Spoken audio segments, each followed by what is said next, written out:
Este último fin de semana regresé de Nicaragua y tuvimos el congreso más grande que se ha celebrado en Latinoamérica de líderes. Le doy gracias a Dios por el privilegio que me dieron de invitarme como orador los 3 días y fueron más de 15,000 líderes y pastores de todo Nicaragua, de Chile, Argentina, etcétera, etcétera, y el presidente de Nicaragua inauguró el congreso el sábado, el ingeniero Enrique Bolaños. Es un hombre como de 77, 78 años, humilde, transparente, no hablaba como político y dio un discurso a todos los líderes de la nación diciéndoles: si ustedes no leen la Biblia y no toman en serio a Dios, Nicaragua no puede resurgir de las cenizas. Les vamos ya a pasar el video, ya me lo van a mandar, se grabó todo y ahí estuvo escuchando el primer mensaje, la primera noche prediqué sobre el infierno. Así que, como dice Alan y Raúl, los pastores, ¿verdad? Los preparaste, pero sabroso a todos, hasta calientitos sentían el asiento esa noche. Y pues es una bendición ver, ¿verdad?, cómo hay países. Nosotros nos preguntábamos, ¿cuándo en México tendremos un evento así, donde el presidente, estaban todos el cuerpo diplomático de Nicaragua, imagínense el Congreso en el estadio, ¿no? Ahí estaban todos ahí sentados, el presidente de Nicaragua, el director de Seguridad Pública de la Nación, el presidente de la Suprema Corte de Justicia de Nicaragua, todo el gabinete del presidente escuchando la palabra de Dios. ¡Qué bendición!, ¿verdad? No cabe duda que es el tiempo de Nicaragua, pero se acerca el tiempo de México también. Amén. Muy bien, 2 de Corintios capítulo 1. En esta noche continuamos con la segunda parte de la serie que iniciamos titulada Oraciones Bíblicas. Estamos estudiando y escogiendo algunas oraciones que se encuentran en la Biblia para que nos sirvan de un modelo o como un patrón para poder aumentar y desarrollar más profundamente nuestra vida de oración. Es triste que muchos cristianos, cuando llega el tiempo de orar, no saben qué expresar a Dios. Jesucito mío, mi dulce compañero, me ampare noche en día. Y ese fue su devocional, ese fue su tiempo con Dios. Y cuando nosotros venimos a la Biblia, nos damos cuenta que Dios nos anhela. Dios nos anhela a que nos acerquemos a Él más íntimamente. Dios anhela que tú puedas en la mañana estar de rodillas ahí junto a tu cama o sentado como más te acomode con tu cojín ahí como te lo quieras acomodar, como te quieras poner, ¿verdad? Pero que puedas estar ahí 20 minutos, media hora, 1 hora, 2 horas en la presencia de Dios en oración, leyendo la palabra de Dios, exponiéndole tu corazón, sensibilizando tu espíritu a discernir su voz, pero Dios anhela nuestra comunión. Y tu vida de oración y mi vida de oración, conforme avanzamos en la vida cristiana, tiene que ir cada día creciendo más y más. Tú cada semana, cada mes debes de preguntarte si tu vida de oración ha aumentado. ¿O te has quedado ya en 20 minutos, media hora diario desde el año pasado? Y eso habla inmediatamente que has quedado estancado. Y lo único que impide que sigamos avanzando para conocer a Dios es el pecado. El pecado se para enfrente de nosotros y aunque venga el estudio y aunque estudie, hasta que no remueva ese pecado de mi vida, no puedo seguir conociendo ni entendiendo la voluntad de Dios para mi vida, ni para mi familia, ni para mi matrimonio, ni para mi ministerio o para tu trabajo. El pecado inmediatamente se levanta como una barrera donde ya nos impide poder tocar a Dios. Y la vida cristiana es una vida, ahora sí que, donde el ser humano toca a Dios mediante la oración. Cuando comenzamos a orar, Dios extiende su mano y yo mi mano y los dos nos tocamos. Hago contacto con Dios. Y al hacer contacto con Dios, toda la energía de Dios, la sabiduría de Dios, el poder de Dios, la dirección, la esperanza, la fortaleza que mi vida necesita, viene a través de yo hacer contacto con Él. Y esto solamente es posible por la oración. En esta noche vamos a estudiar la oración en medio de las tribulaciones. ¿Cómo debemos orar cuando estamos enfrentando la adversidad? Cuando tú tienes un problema muy serio con un hijo, con una hija, con tu novio, con tu novia, con tus padres en la escuela, en tu trabajo, esto se llama tribulaciones. La palabra tribulación es tilipsis en el griego, significa sentirse bajo presión. Es una fuerza invisible que sientes que cada vez que no me deja respirar. Hay personas que, ay hermano, y ves que la hermana se está desmayando, o los hombres, ¿verdad?, en lugar de esa actitud, recurren a otra puerta falsa, que es un trago de tequila, o buscan el alcohol para suavizar su depresión, su estrés, su ansiedad, o drogas, marihuana, o cocaína, o otros huyen y buscan en el sexo una puerta de escape, y todas son caminos equivocados que conducen a la muerte. Dios quiere enseñarnos a sus hijos que cuando nos sintamos bajo un problema, bajo una adversidad, ya sea que perdiste el trabajo, una amenaza que tú sientas, recordemos lo que dice el versículo 3 y 4. Bendito sea el Dios y Padre de nuestro Señor Jesucristo, Padre de misericordias y Dios ¿de qué? Dios de toda consolación, que el cual nos consuela en cuántas tribulaciones, en todas nuestras tribulaciones, para que podamos también nosotros consolar a los que están en cualquier tribulación por medio de la consolación con que nosotros somos consolados por Dios. Porque de la manera que abundan en nosotros las aflicciones de Cristo, así abunda también por el mismo Cristo nuestra consolación. Pero si somos atribulados, es para vuestra consolación y salvación. O si somos consolados, es para vuestra consolación y salvación, la cual opera en el sufrir las mismas aflicciones que nosotros también padecemos. Vamos a ver en esta noche, en primer lugar, en el versículo 3 al versículo 4, que se inicia esta oración de Pablo bendiciendo a Dios.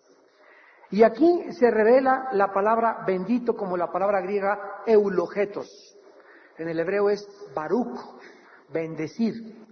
¿Qué significa bendecir? Significa elogiar, hablar bien de alguien, algo o alguien que es digno de alabanza y desearle prosperidad espiritual a una persona. Cuando tú le dices a una persona, Dios te bendiga o el Señor te bendice, yo les he dicho a los cristianos, a ver, ven para acá, ¿qué me dijiste? Que Dios lo bendiga, hermano. ¿Qué me quieres decir con eso? Pues que Dios lo bendiga. Sí, pero ¿qué me estás diciendo? Pues que Dios lo bendiga. Y muchas veces descubrimos que comenzamos a acuñar frases o comenzamos a tener un lenguaje estereotipado en el cual ya, porque es una costumbre decirlo, Dios lo bendiga, sin embargo, ¿qué queremos decirle a esa persona cuando le estamos diciendo Dios lo bendiga? Y esto es importante porque debemos aprender a descubrir el significado detrás de todo lo que estamos diciendo para que nuestras palabras no salgan huecas. O tú dices así solamente, Dios lo bendiga, no dices nada. O sea, si tú no sabes lo que tú estás haciendo a esa persona, es hueco lo que tú estás hablando. Entonces, Dios quiere que nosotros entendamos el poder de la lengua, el poder de las palabras y el significado que estamos tratando de decirle a alguien cuando le decimos Dios lo bendiga. Cuando yo te digo Dios te bendiga, estoy tratando de decirte, deseo para tu vida las más grandes bendiciones espirituales que Dios tiene para ti. ¿Cuáles son estas bendiciones? Estoy deseando para ti que tengas paz más que cualquier otra cosa. Paz, tranquilidad, estabilidad en tu vida emocional, salud, dirección, esperanza, y toda esta gama de bendiciones están resumidas cuando decimos Dios te bendiga. Los judíos no dicen Dios te bendiga, bueno, dicen a veces Yevarech, Adonai, Ubraja, Bajé, Shalom, Shalem, que significa Dios te bendiga y te aumente tus bendiciones en el hebreo. Pero cuando dicen Baruch Hashem Adonai Eloheium, Los judíos dicen, deseo que tu vida tenga tranquilidad y paz con las bendiciones del Altísimo, porque ellos no mencionan el nombre de Dios, los judíos. Y le dicen Hashem, si lo quieres apuntar. Hashem es el nombre hebreo para los judíos no cristianos hacia Dios. Hashem. Otra vez le dicen el Elión Baruch Ubrajá. O sea que el Altísimo te bendiga y te prospere. Esta palabra en el griego es eulogetos y significa, repito, elogiar, hablar bien de alguien, digno de alabanza, bendecir. Aquí el Padre, vamos a observarlo, es llamado el Dios y Padre de nuestro Señor Jesucristo en primer lugar. El Padre de misericordias, porque la palabra Padre es muy importante. ¿Qué significa? ¿Sabe lo que significa la palabra Padre? Bueno, nosotros decimos, bueno, pues es el papá de esos chilpayats que están ahí. Otra definición es progenitor. Sin embargo, la palabra Padre es y va más profundamente en el lenguaje que la que tenemos en el latino, en el castellano. Por ejemplo, en el griego es la palabra pater y significa originador, autor o la primera causa de algo. Autor, originador o la primera causa de algo. Esto es lo que significa la palabra Padre. Cuando yo tomo un libro y dice autor Pancho Martínez de este libro, me está diciendo que el autor es el originador a través del cual este libro surgió, y el contenido y el conocimiento que voy a tener en este libro tiene su origen en la autoría de Pancho Martínez. De ahí viene la palabra autor. Cuando yo digo, yo soy el papá de Panchito, de Pepito, significa que yo soy el autor o el originador de donde esa persona salió. Y esto es importante porque cuando hablamos de Dios como Padre, aquí se nos dice lo siguiente, que Él es el Padre de misericordias. En otras palabras, la misericordia no tiene su origen ni su autoría en ningún ser humano, más que en Dios. Dios es el autor, el originador de donde viene la misericordia. Si Dios no nos hubiera enviado su misericordia a nosotros, el ser humano no conoce lo que es la misericordia. Para nosotros, cuando hablamos de una persona misericordiosa, estamos hablando otra vez con un lenguaje medio superficial. Bueno, tenga misericordia de mí, patroncito, tenga misericordia de mí, o ten misericordia de mí que me estoy muriendo de hambre, o tenga misericordia de mí, no nos mate. ¿Qué estamos diciendo? Tenga compasión, ¿verdad? Y estamos apelando a que esa persona que nos amenaza o de la cual necesitamos un favor, le estamos rogando que Él pueda enviar a nuestra vida misericordia. Los hebreos usaban la palabra Padre para el autor de la primera causa de algo. Vean ustedes un ejemplo desde el Génesis capítulo 4. Génesis capítulo 4. Cómo los hebreos usaban la palabra Padre para indicar la autoría o la primera causa de algo. Miren ustedes aquí en Génesis 4, versículo 20 y 21, la primera vez que aparece esta palabra en la Biblia. Génesis 4, 20 y 21.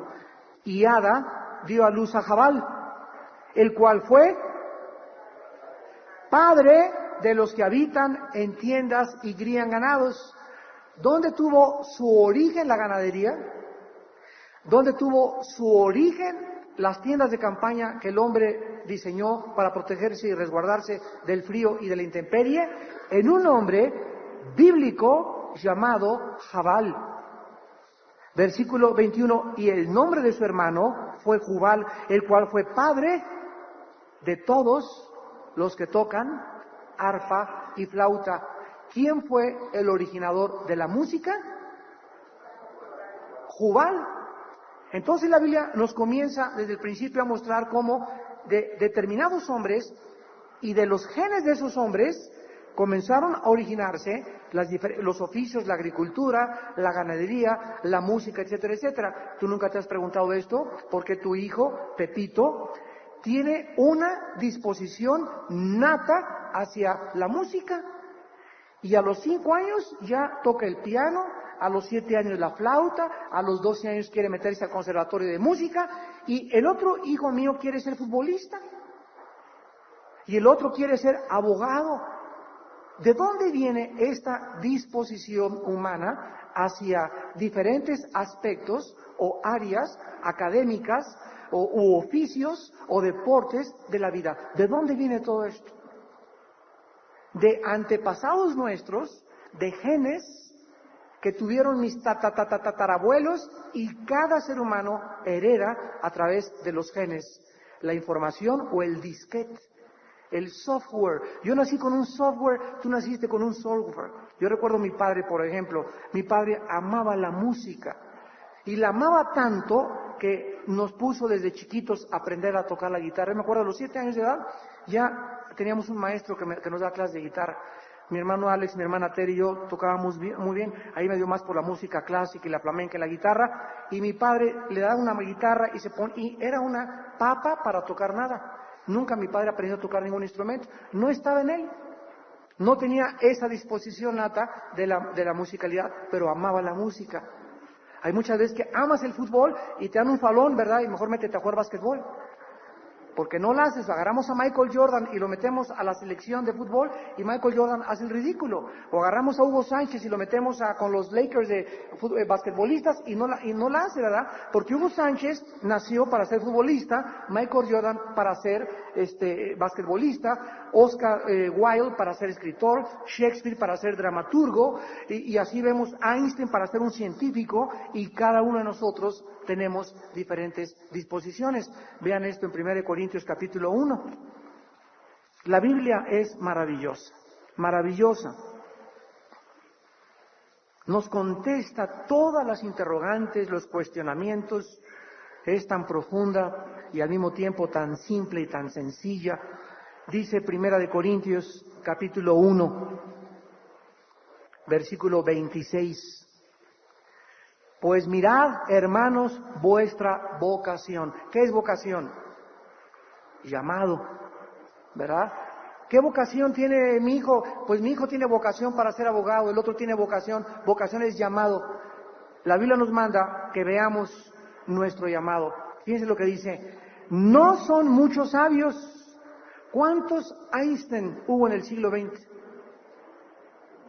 2.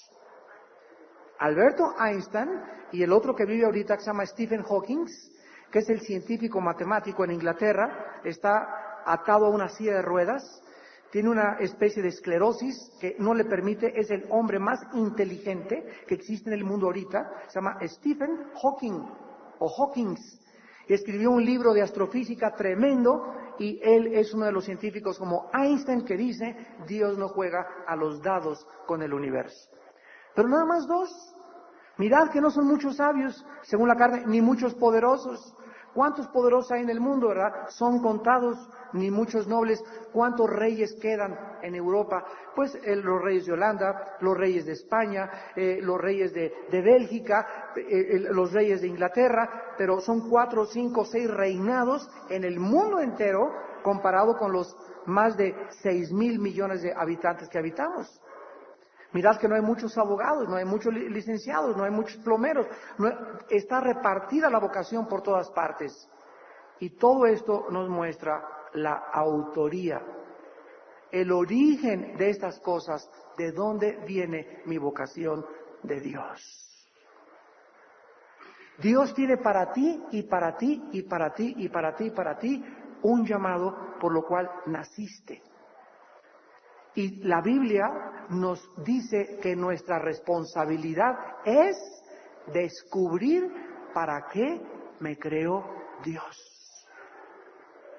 Y si tú escoges una carrera a la cual no fuiste llamado y estudias arquitectura y no tienes capacidad para el dibujo, por ejemplo, o para el diseño que se requiere para ser arquitecto, o si te metes a estudiar físico, matemáticas o astrofísico y no tienes la capacidad ni la habilidad para las matemáticas ni para los números, estás en un campo y en una autoridad en la cual no vas a funcionar, vas a fracasar y te vas a frustrar.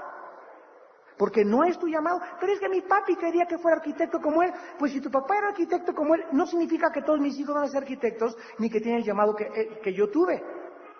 Entonces, es un error gravísimo de nosotros como padres, querer que nuestros hijos tengan nuestro llamado. Yo soy futbolista, mi hijo tiene que ser futbolista. Soy predicador, tiene que ser predicador. Pues gracias a Dios que sea predicador si tiene el llamado. Si es futbolista, qué bueno, pero si no, no lo forces. Es que ahora los estudiantes, miren cómo seleccionan la carrera. ¿Cuál deja más dinero? El otro día vi en la revista Forges, y Fortune en inglés, todo un artículo dedicado a los jóvenes universitarios buscando carrera. Y les ponen las carreras que más dejan son esta y esta. Estas descártalas porque ya hay demasiados ingenieros mecánicos, ya hay demasiados de esta profesión. Estas son las que tienen y ahora escogen la carrera de acuerdo a la economía. Porque de acuerdo al mundo, el que alcance dinero y el que prospere en dinero es una persona de éxito. No así de acuerdo a la Biblia. Si tú escoges una carrera, joven que me escuchas, por causa de que en eso voy a hacer más dinero y no es tu vocación y no es tu habilidad, vas a fracasar y a frustrar tu vida en el futuro. ¿Saben ustedes, de acuerdo a el Seguro Social, cuántos profesionistas en México no tienen trabajo? El 65% de los profesionistas egresados de universidades en México viven del comercio. ¿Qué nos muestra esto? Que la mentira más grande es creer que ir a la universidad es sinónimo o símbolo de prosperidad. ¿No es cierto? No es cierto, no es cierto. Tú prosperarás si tú eres y sigues la vocación que Dios te ha dado. Si te voy para carpintero Dios, ahí en la carpintería vas a prosperar, porque para eso te diseñó Dios, para eso te creó Dios, y ahí es tu campo de autoridad. Y si te metes en la plomería, vas a fracasar, porque tú no eres plomero, eres panadero. Y si eres panadero, sigue la panadería y haz el mejor pan y las mejores conchas de Toluca. Y ahí Dios va a bendecir ahí, porque Dios quiere que tú vendas las mejores conchas de Toluca y a los hermanos que se las regales. Bueno, regresamos a 2 Corintios. Y vemos nosotros, pues, claramente que por la misma razón, Dios es llamado, en Hebreos 12:9, el Padre de los Espíritus. Porque todos los espíritus proceden de Él. Todos los espíritus proceden de Dios. Dios es el autor, el originador de los espíritus, por eso se llama el Padre de los Espíritus. En Santiago 1:17 dice, Dios es el Padre de las luces. O sea, Él es autor de todos los dones que yo pueda recibir del cielo. Él es el autor, el originador de mi sabiduría, mi inteligencia, mi buen fútbol, mis buenas conchas, mi buen trabajo en carpintería, mi buen pintor. Todo lo bueno que tú puedas aportar a la humanidad no viene de ti, viene de Dios. Y cuando una persona se comienza a enorgullecer, yo estoy aquí, ¿verdad? Tengo mis coches y dinero y nací en la familia Piruration. Y comienzas a ver, ¿verdad?, a la persona que no tiene dinero o al indígena o al marginado, como que te sientes superior porque tú alcanzaste y tienes un título, tienes un coche y toda la demás gente que no es como tú, la comienzas a ver de arriba hacia abajo, o a una hermana, ¿verdad?, que viene guaraches ahí, y comienzas a creer que tú eres superior o la menosprecias. Se llama en la Biblia orgullo. Y Dios odia y resiste a los orgullosos y les da gracia a los humildes. Pero cuando te centras y entiendes que lo que tienes, el color de ojos que tienes, la familia a través de la cual naciste, proviene de Dios, vives con humildad en la vida. Dándole gracias a Dios porque así como Dios te ha dado, en cualquier momento, recuérdalo, Dios te lo quita. En el momento menos pensado, lo que el hombre ama más, Dios lo deshace como polilla. En cualquier momento Dios te quita la belleza, te quita la guapura que tienes, te quita el dinero que tienes, te quita la prosperidad, truena tu negocio, truena aquello. Así Dios en cualquier momento, en una hora, el 11 de septiembre, cuando los aviones se estrellaron en las torres de Nueva York, en una hora Dios cambió la economía mundial, el comercio mundial, las religiones fueron alteradas, la política, el poder militar, todo fue trastornado en una hora y todavía hasta ahorita se siguen sintiendo las repercusiones. En una hora, cuando nadie esperaba lo que pudiera suceder. Hoy en la mañana leí en la revista Time que ya el dólar está 25% abajo del euro, de la moneda en Europa. 25%.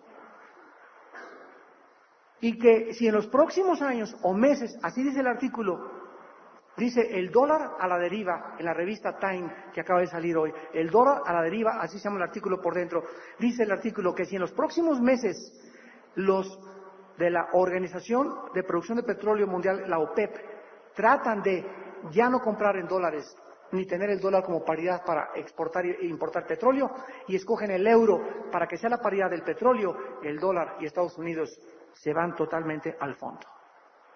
¿Y saben ustedes qué interesante es esto? La Biblia profetizó hace 2600 años en el libro de Daniel que la última forma de imperio mundial, esto en la revista que les acabo de mencionar, en la revista lo escribí, en la última forma de gobierno mundial, el último gobierno no va a ser Estados Unidos, va a ser Europa, en una unión y una mezcla con el Medio Oriente.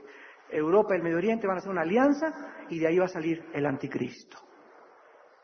Todo está perfecta y detalladamente escrito en la palabra de Dios. Bueno, vamos pues a 2 Corintios 3 y dice la Biblia que Dios es el Padre de las misericordias. En otras palabras, la misericordia, al que le interese la definición, es la bondad que nace, repito, tiene su origen, su autoría en Dios, que es la bondad que nace del corazón de Dios y que le impide castigarnos como deberíamos ser castigados. Lo voy a explicar ahorita. La misericordia es la bondad que nace del corazón de Dios, por lo cual no nos castiga como deberíamos ser castigados. Lo voy a explicar. En esta noche, no sé cuántos de ustedes, puede ser uno, dos, pueden ser muchos, viven en pecado. Y volteas, mi negocio sigue bien, en mi casa está todo tranquila, la televisión tranquilo, yo no siento así que me remuerda la conciencia ni nada, pero tienes un amante, vives en adulterio. ¿Cuántos de ustedes jóvenes se están acostando con su novio o con su novia en relaciones sexuales prohibidas moralmente por Dios? Iban a la universidad y están como si nada les pasa. ¿Por qué no te ha pasado nada? Por la misericordia de Dios. Por la misericordia de Dios.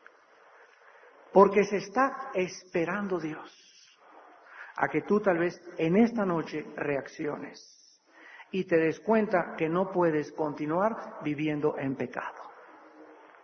Que tarde o temprano esta vida va a ser la causa de tus sufrimientos y va a ser la causa de que abortes el llamado que Dios tiene para tu vida.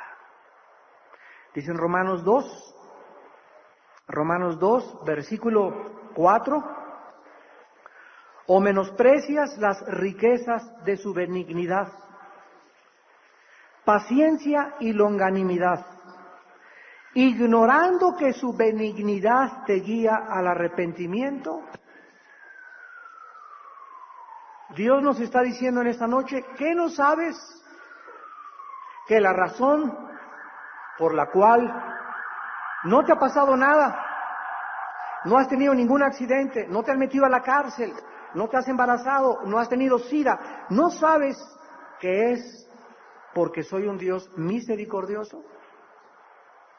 Dice el versículo 5, pero por tu dureza y por tu corazón no arrepentido, atesoras para ti mismo ira para el día de la ira y de la revelación del justo juicio de Dios, el cual pagará a cada uno conforme a sus obras.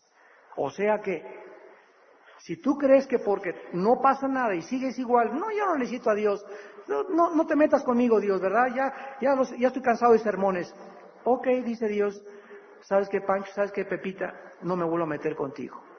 Y cuando Dios sabe que algún ser humano llega a ese grado, donde ya no te metas conmigo, no quiero oírte, ni me digas cómo hacer mi vida, déjame a mí ponerme las reglas, porque yo soy Dios, tú no eres Dios, yo soy Dios. Ok, te dice Dios, juega el papel de Dios, te abandono. Y entonces se endurece tu corazón. Se endurece el corazón. Y esta palabra endurecimiento es interesante en el griego porque es la palabra kalus, de donde viene la palabra callo. La que tengo en la oreja, la que tengo aquí es diferente a la que tengo en el cuello, pero la piel más gruesa se encuentra en las palmas de las manos. Dios nos creó así, porque aquí es donde agarramos el martillo, el machete, los instrumentos de trabajo, la puerta, ¿verdad? Y necesita esta piel ser más resistente que la piel de los párpados. Entonces, si yo agarro el martillo y le doy mucho tiempo, hay algo que comienza a adquirir una protuberancia y se llama callo. Y ese callo que sale en las manos, agarras una aguja y la atraviesas y no hay sensibilidad, porque no tiene ninguna conexión nerviosa. Pues así se hace el corazón. Hay personas que han pecado tanto, no te metas conmigo y déjame vivir mi vida, que ya el corazón lo tienen encallecido. Y cuando Dios les habla con su palabra, la palabra pasa como pasa por un callo y no la sienten. En esta noche van a salir y van a seguir haciendo lo mismo, porque en esta noche no sintieron, su conciencia no les molestó. Esto es el síntoma más peligroso del juicio de Dios en tu vida. Es lo más peligroso que existe cuando la palabra de Dios ya no hace efecto en tu corazón.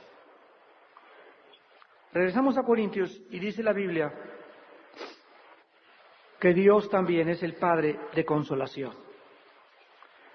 La palabra consuelo o consolación tiene su origen, vamos a Juan capítulo 16,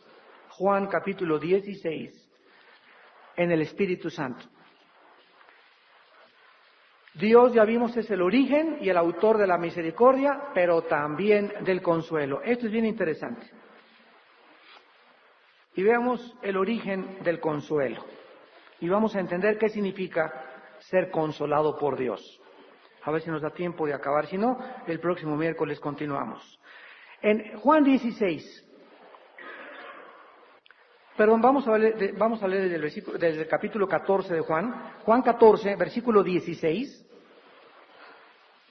Por primera vez, Cristo les dice a los discípulos, Juan 14, 16, y yo rogaré al Padre y os dará otro consolador. Esta palabra consolador es la palabra griega parakletos.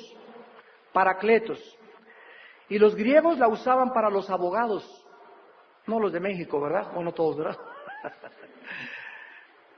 Una vez me dijo una persona, para ser abogado en México tienes que ser tranza, y si no, no estudias abogacía. Y si no tranzas, no avanzas. Así me dijo. Dijo, bueno, sabes que hay de todo, ¿verdad? No todos son así como tú, le dije. Bueno, la palabra abogado significa una persona que es llamada al lado de otra para ayudarla, animarla y defenderla. Este es el origen de la palabra abogado. Y es la palabra parakletos y también se tradujo consolador. Por ejemplo, en 1 de Juan 2, si alguno hubiere pecado, abogado tenemos con el Padre a Jesucristo el justo. Esa palabra abogado, ahí se tradujo abogado, es parakletos, es la misma palabra que se tradujo aquí consolador. ¿Por qué? Cristo le dice a los discípulos, yo ya me voy, porque no me puedo quedar en el mundo, porque tengo un cuerpo físico. Entonces yo tengo que irme, tengo que morir y mi espíritu tiene que salir y se los voy a enviar de nuevo, de regreso, porque el Espíritu Santo va a bajar al mundo no en forma física. Yo estuve ya con ustedes 3 años y medio, mis niñitos, mis queridos discípulos, pero no me puedo quedar con ustedes, porque si me quedara no podría venir el Consolador, pero si me fuere, no se van a quedar ustedes huérfanos. Yo me voy físicamente, pero voy a entrar, a habitar en ustedes espiritualmente. Y voy a venir a estar al lado de ustedes. ¿Qué significa Paracletos? Para ayudarlos, defenderlos y animarlos. Esta es la función primordial del Espíritu Santo en la vida de un cristiano.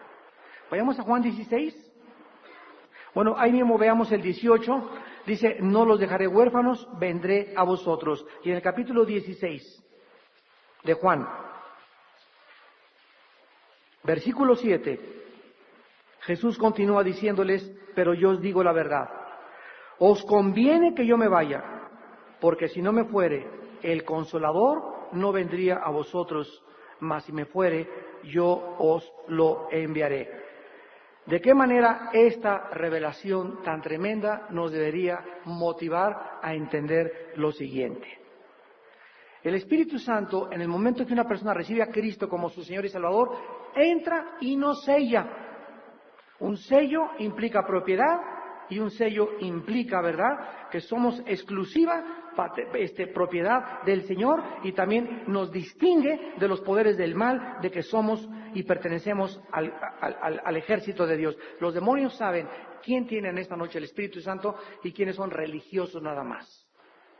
Entonces el Espíritu Santo entra a mi vida y entonces dentro de mí yo comienzo a tener problemas. Ay, Señor, mi esposa, ay, mi esposo, mi hijo.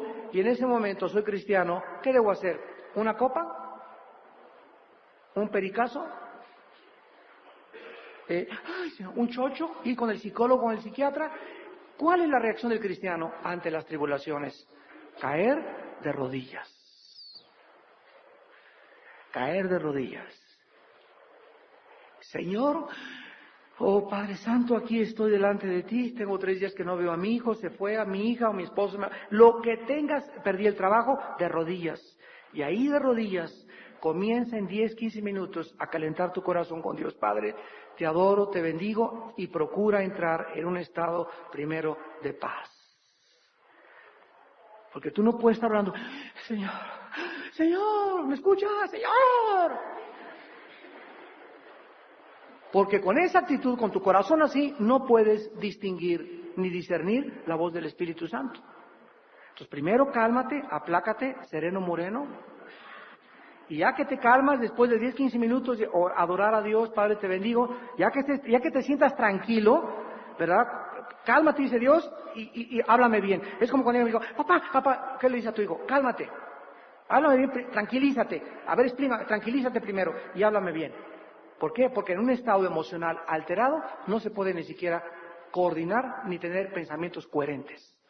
Entonces ya nos calmamos y comenzamos a orar a Dios y viene la paz. Y entonces el Espíritu Santo comienza a consolarme. Y siento una fuerza que ni el Walter Mercado, ni el psicólogo, ni el psiquiatra, ni mi abuelita, ni la doctora Corazón, ni el pastor. ¿Cuántas ovejas en cuántas iglesias creen que el pastor es Dios? Pastor, me estoy muriendo. Pastor, me dieron un planchazo. Ya antes de que venga conmigo, hermana, ¿ya fue usted con Dios? Mire, yo no la voy a consolar. Yo le voy a decir con la Biblia qué tiene usted que hacer. Pero la paz yo no se la puedo dar. Un pastor no le puede dar la paz a nadie. Hermano, ore por él para que tenga paz. ¿Qué es Aladino y la lámpara maravillosa? Como ayer me trae una muchacha, una hermana, hermano, quiero que ore por mi hija porque tiene dolores de cabeza. A ver, ven para acá, muchachita, tenía 16 años. A ver, te pregunto, ¿eres cristiana? Sí. ¿Cómo está tu vida con Cristo? No, chepo. ¿Tienes novio? Sí. ¿Y es cristiano? No, pues no oro por ti, le dije. Y le digo a su mamá, ya ve, ¿cómo me trae usted a su hija cuando anda con un muchacho, verdad, que no es cristiano, y vive en pecado la muchacha, pero quiere que oremos para que se le quiten los dolores de cabeza? Así es como ahora se está usando a Dios como un mago. Y le dije a la muchacha, si tú crees que Dios es un mago o el genio de la lámpara de Aladino, te equivocas. Primero, haz y obedece a Dios y después vienes y le dices, Padre Santo, te pido por esto. Dios nos concede las oraciones cuando vivimos y hacemos su voluntad. No nos atrevamos a orar. Padre, consuélame, perdí a mi hijo. Padre, consuélame. Pues no te va a consolar Dios, aunque tengas el Espíritu Santo, porque en tu vida haya algo que te impide que Dios te consuele y se llama pecado. El pecado detiene el consuelo de Dios a mi vida. Y como no siento que Dios me consuela, ¿en quién buscamos consuelo? Repito, pues en emborracharme, en otra mujer, en pornografía, en drogas, en pastillas tranquilizantes, en chochos, en Valium, en ecuaniles, etcétera, etcétera, en puertas equivocadas. Porque no conocemos al Espíritu Santo. Ni hemos descubierto que el origen del consuelo no está en el mundo. Aquí en el mundo no hay nadie que me pueda consolar. El origen, el autor de todo consuelo proviene de Dios. Oremos. Bendito seas, oh Dios y Padre de toda misericordia, porque tu misericordia es más grande que tu ira, ya que tú nunca juzgas a nadie sin antes haberte esperado que la persona se arrepintiera. Cuando Dios juzga a alguien, dice la Biblia, es porque esa persona había llegado demasiado lejos en sus pecados. Y Dios no puede tolerar el pecado, menos en sus hijos, porque Dios sabe cuánto nos hace sufrir. Qué miserable vuelve mi vida el pecado. Me roba la paz, nos roba el gozo, nos seca los huesos, nos deprime, nos vuelve irritables, desconfiados, incrédulos, murmuradores, hipócritas, criticones. El pecado roba y destruye la semilla y la misión que Dios tiene para nuestra vida. Padre, te damos gracias porque por causa del pecado, tu Hijo en la cruz dio su vida por nosotros. Y todas las cosas horribles que le hicieron a tu Hijo en la cruz es para que nosotros tuviéramos un cuadro, un retrato, una pintura de lo que es el pecado. Porque fue el pecado lo que le hizo todo eso que Cristo sufrió. El pecado lo desfiguró, lo convirtió en un guiñapo humano y finalmente el pecado hizo que tú abandonaras a tu Hijo en la cruz del Calvario. Tu palabra dice que en la cruz cuando Él gritó, Padre, ¿por qué me has desamparado?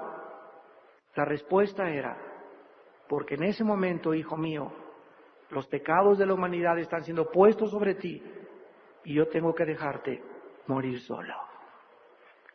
El pecado es lo que llevará a muchas personas al infierno, porque el infierno será la eterna separación de un Dios santo, que mientras tú vivías te decía, arrepiéntete, detén tu manera de vivir, cambia tu estilo de vida, porque el día de tu muerte será demasiado tarde. En esta noche, el Dios de misericordias te llama a que vengas a la cruz y te arrepientas de tus pecados. Que le pidas perdón, porque Él va a tener compasión de ti y te va a perdonar. No te va a castigar, porque hay gracia y misericordia y perdón en la cruz de Cristo.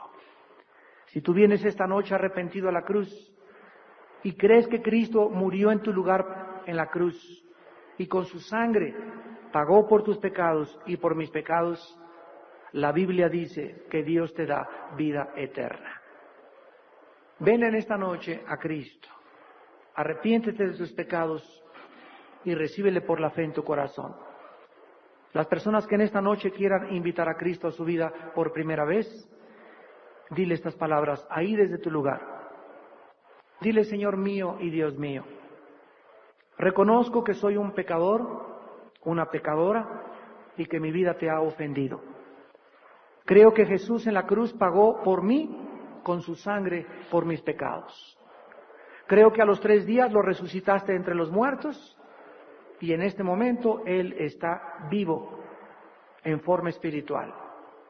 Y a ti, Jesús, te hablo y te invito en este instante a que entres a mi corazón y te recibo en esta noche como mi Dios y mi Salvador.